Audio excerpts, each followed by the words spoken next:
We're here at World Dairy Expo, and I'm joined today by Ryan Weis of DeLaval, and we're going to talk a little bit about robots. And specifically, you guys have got a Robot Training Academy course, which you run, just starting, just down the road here from World Dairy Expo. Tell us a little bit about that, Ryan. I hear you have some Canadians come down. Yes, our program is open to all of North America. Any dairy farmer that has robots, and even some that haven't started the robots up, are welcome to come down and be part of the training academy to learn how to better service their robots and make the robots perform to the level that they want out of them. Yeah. Now, just pretty new, right? Just in the last year or so? Yep, we just started it this year. Yeah. Talk about that program a little bit. I know from our discussions, you know, there's two parts though, right? There's the technical aspect, which is you're the guru. Yep. And Lizzy, who's going to join us in a minute, she's the herd management guru. Talk about how that all comes together in the program.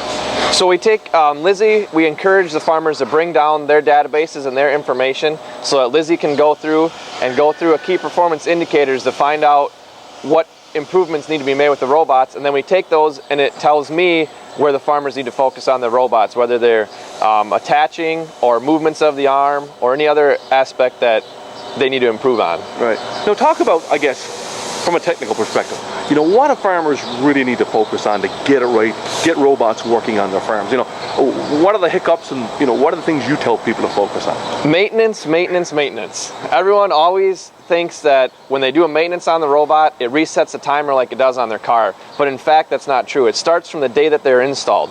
So if a farmer, the robot's maintenance goes every 4 months. So if a farmer is a month late on that and has it done at 5 months, he then needs to perform the next one at 3 months, because that would be 8 months after the install. And that's a big common misconception with the farmers, and they let it go, and after 2 or 3 years they could actually be up to 6 or 8 months behind their maintenance of replacing key parts on the robot to keep it performing. Right. Hey, if you're thinking about taking this course, should you come on and do it before you set up your robots, or should you get your feet wet and figure out? We encourage you to be running in the robots. Yeah. We like 6 months, maybe even a year, so you know all the basics of the touch screen, how to handle the robot joystick, and you've already done some small parts of maintenance, and you're willing to take the next step to learn what you need to do to make your robots better.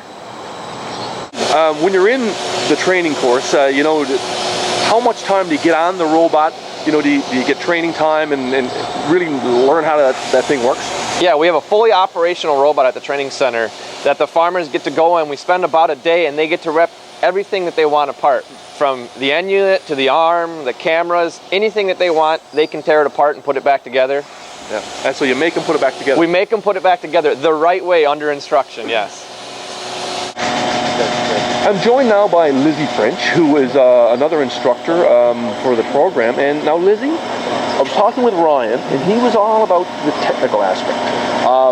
But your focus is, you know, herd management, how that is applied to robots. So, the obvious question, which is more important?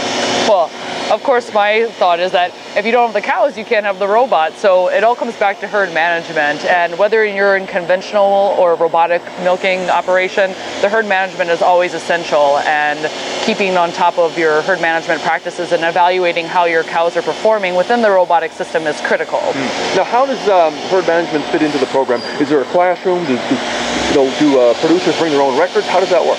So yeah, as Ryan had mentioned, in additional to the actual robot that we have on site, we also have a training room facility where we have multiple computers set up, where we encourage farmers to bring in their own data sets and actually break it down and analyze their own KPI or key performance indicators to evaluate how their herd performance is actually going. Yeah, because it is basically good herd management, right? And then incorporating the robot, right? Absolutely, absolutely. How can you tell how your animals are adapting, how they're feeding on the robot, how they're flowing to the robot itself, if you don't have a way of evaluating that and actually taking a step back and breaking down each aspect of the herd, both on a days in milk as well as a lactation number basis. Yeah, I was going to ask you, what are some of the key KPIs or key factors that you want farmers to be looking at and applying to the robot from a herd management perspective? Well, we always start out with fresh cows. If the fresh cows aren't taking off, if they're not transitioning in well, if they're not being trained adequately on the robot, meeting their intakes that are being set up by their nutritionist, that